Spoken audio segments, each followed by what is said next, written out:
Hello and welcome back to another episode of Rewind, where my head is actually out of frame and is now in frame. Right, so AI. Have we got a lot to talk about AI this week? It's been a crazy week. There's been so much happening. It's really just unbelievable. Let's start off with openAI. So openAI, I'm just looking at my notes at the moment. $15 million worth of spend on Sora 2, and Sora 2 has just been pulled from openAI. Which is interesting stuff. Why? Because it was only $2.1 million worth of revenue being generated for 11.7 million downloads. And here's the kicker. $1 billion worth of deals from Disney was pulled. Right? So this was to include licensing, so that way openAI could use in Sora 2 Disney characters to be essentially made, right? You can make them into memes and all that kind of stuff, right? A lot of people do that, and that was one of the reasons for it. Now here's something that's coming out quite interesting as well, is that 900,000 wafers are being produced for RAM purposes from SK Hynix and Samsung for OpenAI, and this is one of the reasons why the RAM prices are so high nowadays, right, is because OpenAI has bought 40% of the capacity for their data center usage. Now, OpenAI is set to spend $1.4 trillion on the data center rollouts in places like Texas and Ohio. So this is very, very strange, coming off the back of an IPO whereby the valuation is at $840 billion. Right, $840 billion. They already have 1.4 trillion in data center spending. And coming off the back of that, we have $40 billion from SoftBank, an additional $40 billion, bringing up the total investment from SoftBank into OpenAI to $64.6 billion from something called unstructured, unstructured financing. I believe it's called unstructured financing. Yeah, I believe it's called unstructured financing, right? It's basically where they take a loan and they say, right, okay, we're not going to have any sort of securities. So unsecured, that's it. It's called unstructured, I'm just going to call it unstructured financing. But basically what it is you get a loan.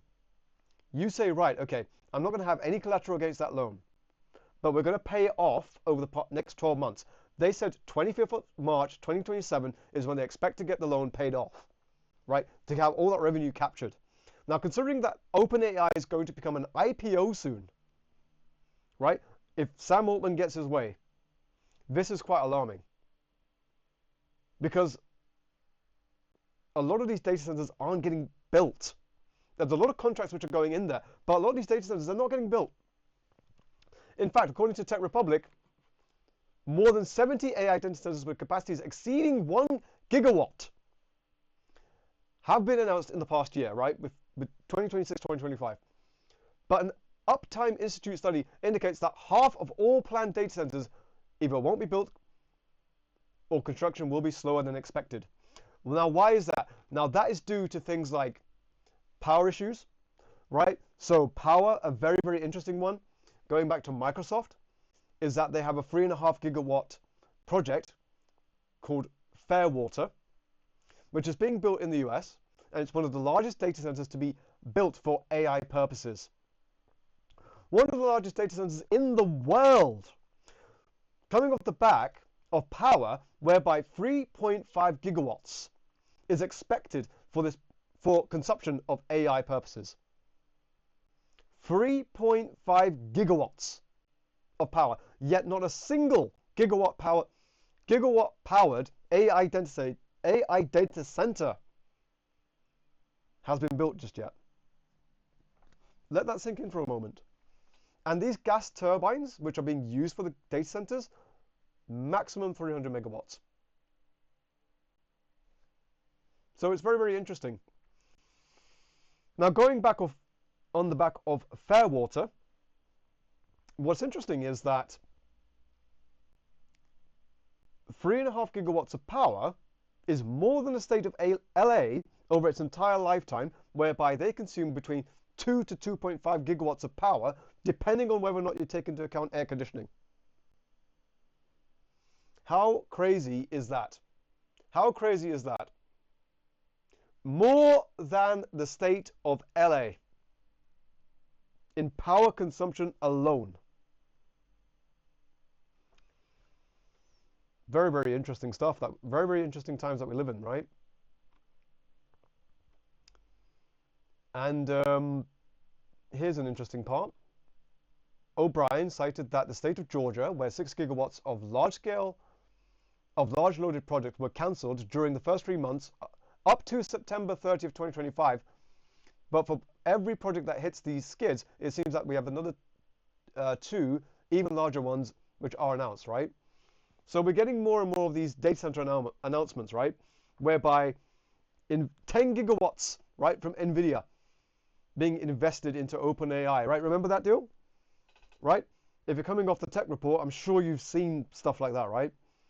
10 gigawatts worth of power, yet not a single data center has ever reached that capacity. 6 gigawatts in Texas, right? Where OpenAI has vested interests in there. Make it make sense. Make it make sense. 900,000 wafers, $1.4 trillion in spending, an $840 billion IPO, Sora 2 being pulled. This seems all a little bit weird. Just a little bit weird. And this seems to go into the circle of financing deals, whereby we're seeing private equity, private financing, just not make the numbers make sense. Right. SoftBank, with that $40 billion investment deal, was also in conjunction with people like JP Morgan, just to get that $40 billion deal. Because, why? Because out on the market, it appears to be that whilst you can invest, you can't invest in OpenAI directly, right, on the stock exchange, because that would mean that they need to be IPO. There seems to be like a sub-market whereby there's an exchange of shares within these particular companies. Anthropic seems to be better and much more well placed, right? And that's because of their stance on things like the US Pentagon negotiations for defense, whereby OpenAI has turned around and said, oh, we'll take into account the death and destruction of people, right? All that sort of stuff in terms of their stance of using AI for wartime purposes. Whereas Anthropic's co-founder has turned around and said, we're not going to take into account, we're not going to do all that because our company is based upon safety. We don't want our technology used for destructive purposes.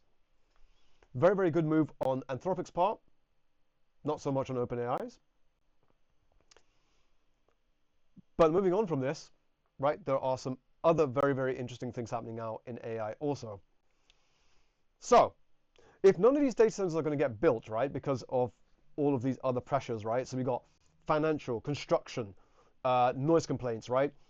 Environmental complaints, right? So we saw the data center from Elon Musk, whereby people are getting cancer at an increased level.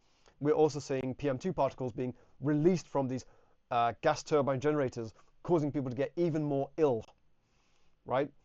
And now they're saying that half of them are not going to get built. Where does all that equipment go? Where do all the GPUs go? Where does all the RAM go? All the CPU processing? What happens then?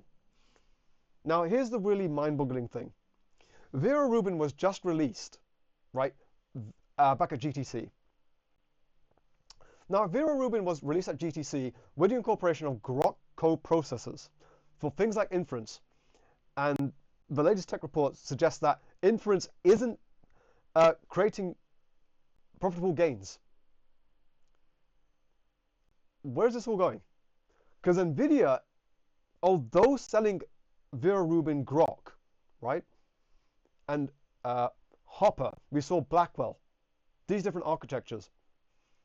The problem here is that within the space of 2 or 3 years, each iteration seems to get more and more obsolete because the returns for things like token generation is supposedly going up. But if that's true, why is power still an issue? Why is RAM still an issue? Why is hardware manufacturing still an issue?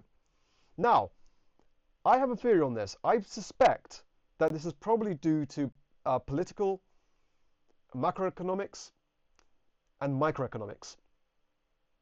Political economics, the Strait of Hormuz. Why the Strait of Hormuz? Look at the oil prices. The oil prices are going up, right? We're hitting $200 a barrel for oil because of this war. We're also seeing other kind of speculations here as well. The other speculations are things like helium. So, according to what I understand, there is a factory nearby, somewhere in the Kuwaiti regions, which produces helium. In fact, it's one of the biggest helium factories in the world. Now, if this is true, and this gets hit by a missile or whatever, right, then the thing is, it would take 5 years for that particular factory to come back online. Now, that has particular implications for manufacturing of chips through things like EUV, vapor deposition practices, and DUV, right, lithography practices. Now, if that's true, then that means the rate of production in which these chips can be produced diminishes. Diminishes quite rapidly, in fact, which is an added pressure into the AI markets. Now, investors are at this kind of weird tug of war with AI, right? Now, apparently, a lot of the reports that we get from AI journalists is that they'll figure it out. But if you've got data centers, right? A tech report did a great piece on this, and it turns around and says, you know, there's one data center where they're trying to build 8 different units. And I thought to myself, that's a really interesting point, right? 8 different units for a gigawatt level data center. Now, think about it this way. A lot of hyperscalers, when they build the data centers, it takes around 2 years to build it. Why? Because you've got ISO 27001, you've got HIPAA, you've got other government regulations in terms of data center construction which have to be adhered to. That's a lot of paperwork, right? Construction, you've got the materials to be allocated, you've got each individual unit. So by the time you get the entire thing online, with 8 different units, you've already gone through 16 years worth of construction. 16 years worth of construction. Now, take that into account for something like Fairwater. That's a long time in AI. Now you've got Vera Rubin. You had Blackwell. You had Hopper. You had the NVLink switch technology. And now you have Grok on top. Most hyperscalers aren't waiting 2 or 3 years to renew. They're waiting 5 to 10. Why? Because the return on investment on AI is such that it doesn't justify the cost. Amazon has slowed down. Azure has slowed down. Google doesn't even need to enter the race for NVIDIA procurement. They have their own. They have their own, right? Amazon as well. Azure, I'm sure, has one as well, right? Amazon definitely has a chip for AI specialist for inferencing. Azure has one. Amazon, I'm sure, has one as well. So it's all getting a bit weird. It's all getting a bit weird. So, what exactly is happening? You know, where do you think this is going? It's all just getting a bit strange, all a bit weird. So yeah, $1 billion. But that brings me on to things like Claude. Now, Claude recently has stated that they're not going to endure third-party applications like OpenClaw into its ecosystem. Now, this has sent a bit of a shockwave to many, many different people who use OpenClaw with Claude. And one of the main reasons which drove up Claude adoption was because of OpenClaw, the ability to have a system which seemingly seems to be managing a lot of people's lives. But here's the thing. OpenClaw was not considered to be very, very secure. There was a lot of vulnerabilities. A lot of people on the internet has turned around and said, actually, you want to have a little bit of a mindful install of OpenClaw. So a lot of people are turning back to openAI as a solution, using Gwen to go through that, right?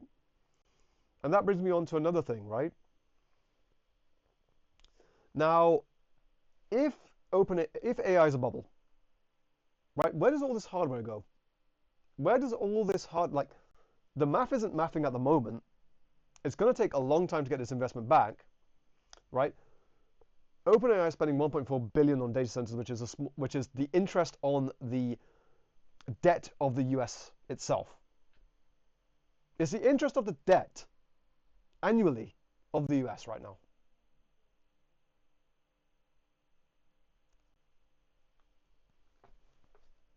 So if that's true and they're getting, what's it called? Private financing. We could be looking at a new reality. We could be looking at something more catastrophic than the 2008 financial crisis. Because the spending for AI technologies is secular to around 7 companies. Right? That's your hyperscalers, openAI, Claude, Palantir, just to name a few. The S&P 500 at the moment has a concentration of around 7 companies which are investing in AI. Now, considering that it's all privately financed, it's, that circular a financing piece which is going on, and it's companies which are investing in companies in themselves, it seems strange that investors are only getting about 60% of investors at the moment are only getting returns, whereas 40% are saying nobody's really buying the stuff. And it's interesting to see that Google, in order to build the data centers, had to release 100-year bonds. 100-year bonds. The last time that happened was with Motorola back in '93. Isn't it interesting that we're seeing a repeat? And there's a lot of people turning around saying, oh, it's like the dot-com bubble. Well, with the dot-com bubble, you weren't spending as much. You've got to remember this. You weren't spending as much on the infrastructure. You weren't spending the amount of a small country on infrastructure and software alone. Right? We were laying down, they were laying down fibers, dark fibers, into the ground to make sure that people were able to go on the internet.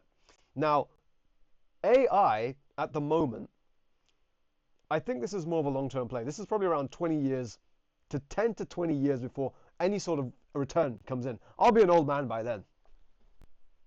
But yeah, people are invested in the electronics, the software, right? Saying that, oh, it's going to work itself out. The economics don't lie. The math doesn't lie. If it's not mathing now, how is it going to math in 10 years' time? Oh, sorry, we'll just put in a power plant. Okay, cool. Which one are you going to put in? Well, we'll take the 3 Mile Island one. All right, cool. When do you think you'll get it back online? We don't know. But yet we have a data center which is 3.5 gigawatts we need to power. Now, the last time I checked, a nuclear power plant can only output 1 gigawatt of data anyway. Right? Sorry, well, actually, technically it is 1 gigawatt of data, but 1 gigawatts of power anyway. So we're still left with the power problem. We have all this compute, but nothing to power it. You have GPUs getting stale and not being utilized. We have RAM which is being hoarded, but can't be used. So, what is the solution? Well, apparently, TurboQuant. Something like TurboQuant and advanced memory caching. So TurboQuant is TurboQuant, for a very, very general introduction, is a system which has been made by Google, whereby it takes the precision of a model and makes it less precise to make it more memory efficient and make it more and make it less precise, right? So the output you get is worse, but the memory is better. You get 6 times better memory. Why? Because you quantize the model down to something smaller. So it's like taking something big, like your room, and then making it smaller, and subsequently trying to ask, where did I put my trousers, only to find out that, I might have left my trousers over there, right, where I have my coat. Because the answers are less. The mathematics is less when using TurboQuant. So I don't think of it, it's not really a solution as such, right? Because you keep the model in there, and then you have error correction. It's all very well and good, but you don't really get the same result, because the precision of the result is not as good as the full model. So it's kind of partially solving the problem, but not really solving the problem. Because you still need energy to do all the training, all the inferencing, all that stuff. So it's kind of strange that inference isn't actually profitable. Right? Because even if you use different models like Claude, if you use different models like openAI, Grok, whatever, you still run into the same problem. In fact, Claude, just last week, had many problems with the uptime. In fact, the uptime went down to around 98%, I think, due to a lot of these disruptions which are happening, these pressures, because the power just isn't there. The scaling is just not there. The demand is just not there. Despite openAI being a company which has over 1 billion users over its lifetime, right, through ChatGPT, it's strange to me that they've done all this, and they've turned around and said, well, we're stopping erotica. They're stopping that erotica piece that they were doing as well, right, to go back and become more strategic, so that way they compete with Claude. But isn't it funny though, like they have all this compute, they have all these investments from Nvidia, Intel, they had investments from AMD, but yet they can't get the model to work that well. Don't get me wrong, the model isn't supposed to work well anyway. The model is supposed to give you jargon data to make you burn those tokens. Burn those tokens. Why? Because it helps them to become profitable. Now here's the interesting thing. If token generation is such a problem because inference is not profitable, right? But yet we have Vera-Rubin architecture. We have all these different ways of creating tokens and utilizing tokens. And if these companies are saying, well, actually, we are being subsidized, therefore your $20 subscription is worth it, and then they suddenly jack up the price, right? Because they can't afford to give us that subsidized token generation anymore. Then that means the models are going to get progressively worse, and everything built on top of the models, it just doesn't make sense. That $200 Pro Max subscription is going to look like a paperweight. But I did some working out on this, and due to what the tech report said this morning, it was a great piece, by the way. I'd highly recommend you check it out. But I did some calculation on this. And my theory was that, well, $20 worth of a monthly subscription in Claude is the equivalent of running 1 million tokens a day times 30, assuming you can even utilize it, right? So if you were to do that, that's 30 million tokens, $5 per million. So times that by 30, that's about $150-ish, somewhere around that region. So you can get 30 million tokens. You could run every day, right, for 5 hours, and it will still be less than your Pro Max subscription on Opus. That's interesting, isn't it? That's interesting. But your token generation for $20, right? Check this out. You can only do, what's your window? About 5 hours, right? So it's 5 hours, and you run about 1 million tokens in 5 hours. So 1 million tokens, times that by, my usage is around 1 to 2 weeks. Times that by about 2 weeks, 14. So that's about 14 million tokens. Times that by 5, right? Because 14 million tokens times 5. So you end up with, what's that, $70? $70 worth of usage.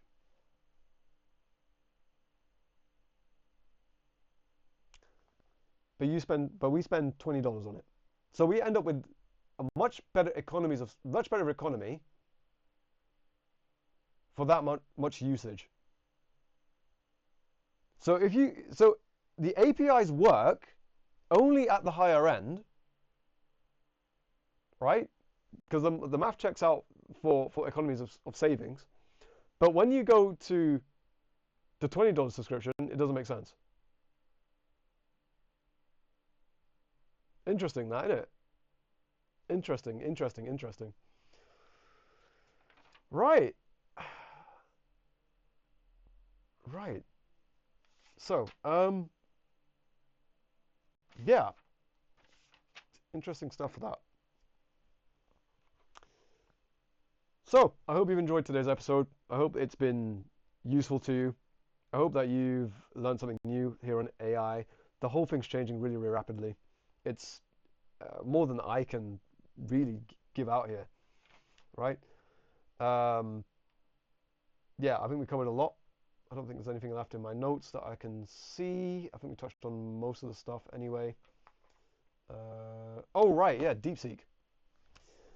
So, one other thing that I forgot to mention is DeepSeek now is version 4. And this is trained on Huawei's hardware. So it's outside of the realms of American tech. Going back on this, one thing that I forgot to mention in this video was that Supermicro did a thing. In fact, interestingly, the US had export controls on GPUs. And what happened was that in this export, a Chinese individual went online and basically said, right, there was an investigation which happened which was how are Chinese individuals getting their hands on GPUs, right, which have export bans. Now, the particular GPU in question was the H200. Now, the H200 comes bundled into servers. See where I'm going with this? And then, after all of that, it was found that Supermicro was delivering these servers to these individuals for sale and redistribution. Right? Sale and redistribution. Now, interestingly here, despite the US export controls, it wasn't flagged up until it reached the shores of China. Now, why is that interesting? Because despite now the loophole being closed, right, because the FBI did their investigation, it seems to suggest that there is a market for NVIDIA-based GPUs for inference and other types of training, right? The mixture of experts, AI-level training.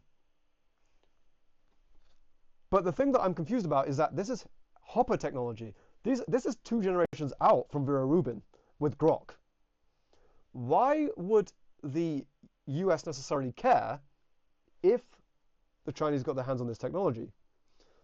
Now, apparently this is a national security threat, right? Which makes no sense because you already have technology which is much better than Hopper, and its benchmarks are supposed to be lower than that of Blackwell or even Vera Rubin. So why would the US care? I don't know. Doesn't make any sense to me. Maybe they have their reasons, but I don't know. Following on from this, a very interesting incident has happened in the US whereby they've banned routers. Now, considering that most routers are of Chinese origin, this is very, very interesting because there are no US manufacturers which are making routers, which is strange. Now, I suspect that there will be companies which probably will be manufacturing inside of America. So, for example, Cisco. You have Palo Alto, you have who else do you have? Fortinet, perhaps. Maybe they'll just have to move their manufacturing over to the US. But it's yet to be seen. Right now, there is a complete ban on routers sold within the US from Chinese origins,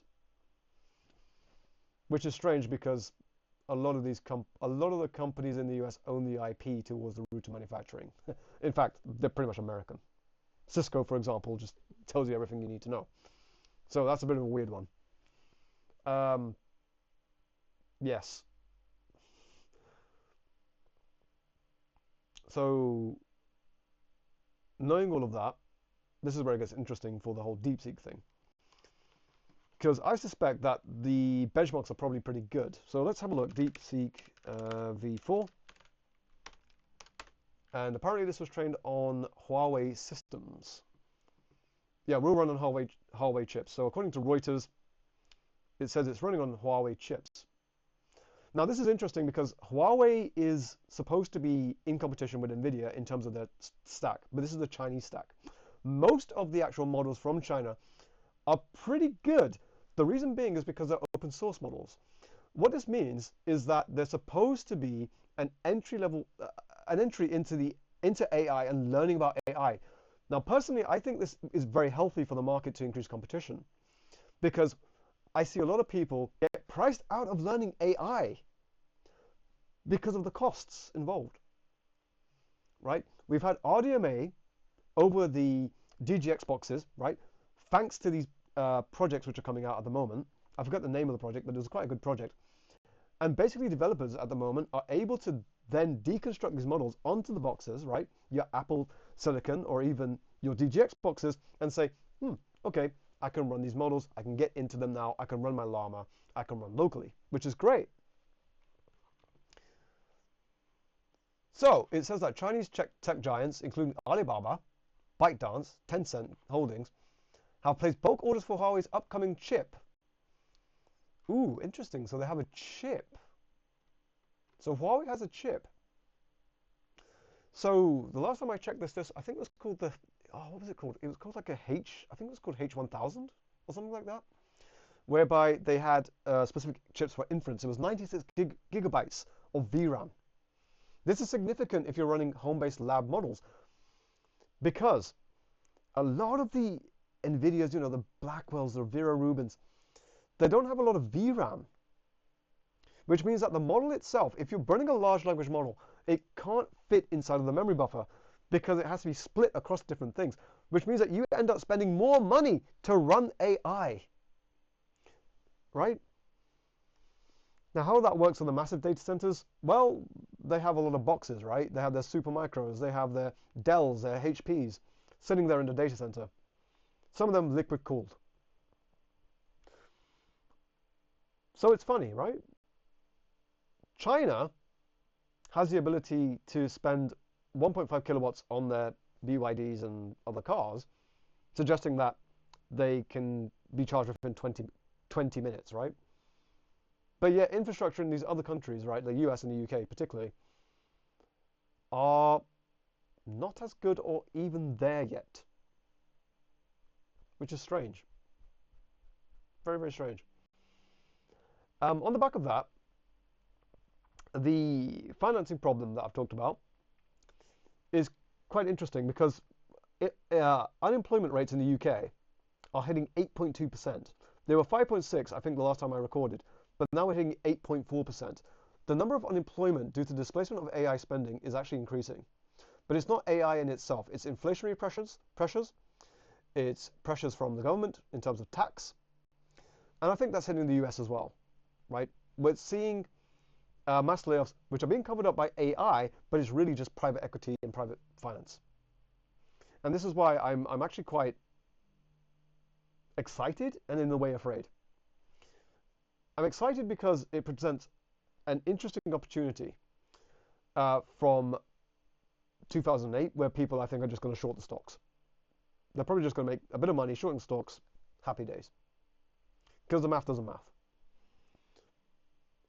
But I'm also scared at the same time because it means a lot of people are going to be displaced, right? Not necessarily due to technology, but due to the economics and the financing, which is what's being kept from the public. So, do we have any news on what this chip directly is from DeepSeek? So it seems like DeepSeek is working with Huawei and other chip designers, Cambricon Technologies, to help write the DeepSeek's underlying code. So this is very, very interesting. It means that this will be one of the first models to be bespoke to Huawei's systems. So it says that the release of DeepSeek's low-cost model V3 and R1 triggered a global tech sell-off. Now we're at V4. This is going to get very, very interesting to see the benchmarks between V4 and that against ChatGPT and Opus 4.6. Why? Because the last time this sort of thing happened, it triggered a tech sell-off. Absolutely right. It went a bit haywire. But the fact that it's being trained on Chinese-specific technology in terms of Huawei is very, very interesting, I think. I think that's going to be quite interesting to see. And I wonder if we've got any benchmarks. It's just come out literally today within the last, literally within the last day. But I don't know if we have any benchmarks. Do we have any benchmarks? Chinese silicon. Comprehensive analysis of 1 trillion parameter model of experts. 1 trillion parameters. Are we at the point where we're seeing 1 trillion parameters? Native multimodal support and 1 million context windows. So that's nothing new. That's just the amount of prompts that we're seeing. You know, that's just how much words you can type inside of the prompt. 1 million context, for those of you who don't know, basically just means how many words can I stick on a page and get output from? And that's basically 1 million, which is, Opus already has this. The thing that I'm more impressed by is if this is a 1 trillion parameter model, that's huge. That's bigger than that's bigger than most AI models out there. In fact, I don't think we've hit $1 trillion yet. That's 1 trillion parameters. But DeepSeek V4 is set to be 1 trillion parameters in total, which is bigger than. I think that's bigger than any model that's out there right now, which is significant actually. 49% more parameters, more active parameters, right? We've got actually the same from V3. Context window has gone massive, right? Instead of text, we have text, image, video, and audio, right? Which is full model of experts. We've got, I don't know what MLA is, but MLA. And engram conditional memory. Okay, so they've had memory utilization optimizations, basically. Long context optimization. Better training. Okay, that all looks promising, but what is the needle in a haystack accuracy? 97%. I don't know what that means, but that sounds good.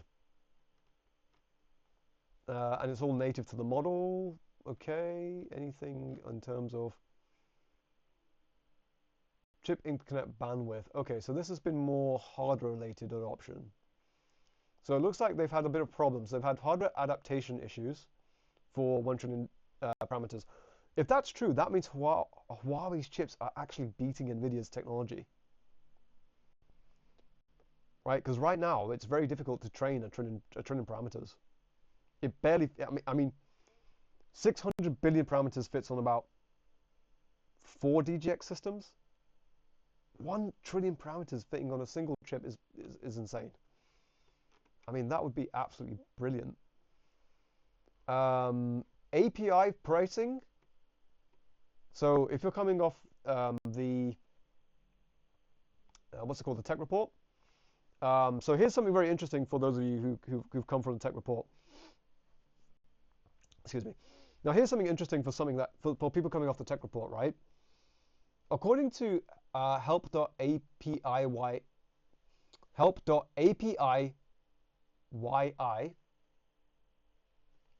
okay, it says the pricing per input millions of tokens. is $0.3 on V4 as a prediction. DeepSeek's current state is 0.28 on 3.2.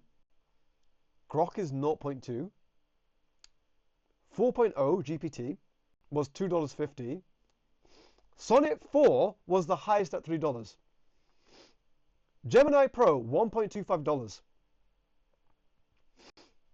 per $1 million of context.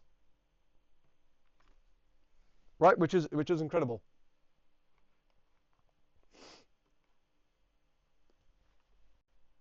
Wait, was that on? Yeah, per $1 million worth of context, but the context window is 128K.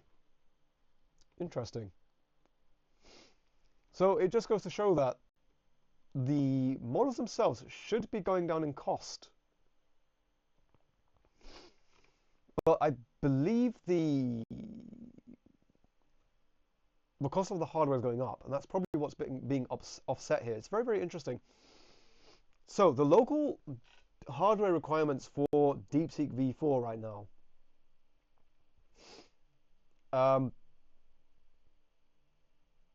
This can't be right. This cannot be. No, there's no way. Oh, okay. Excuse me. Basically, FP16, so that's full precision, right?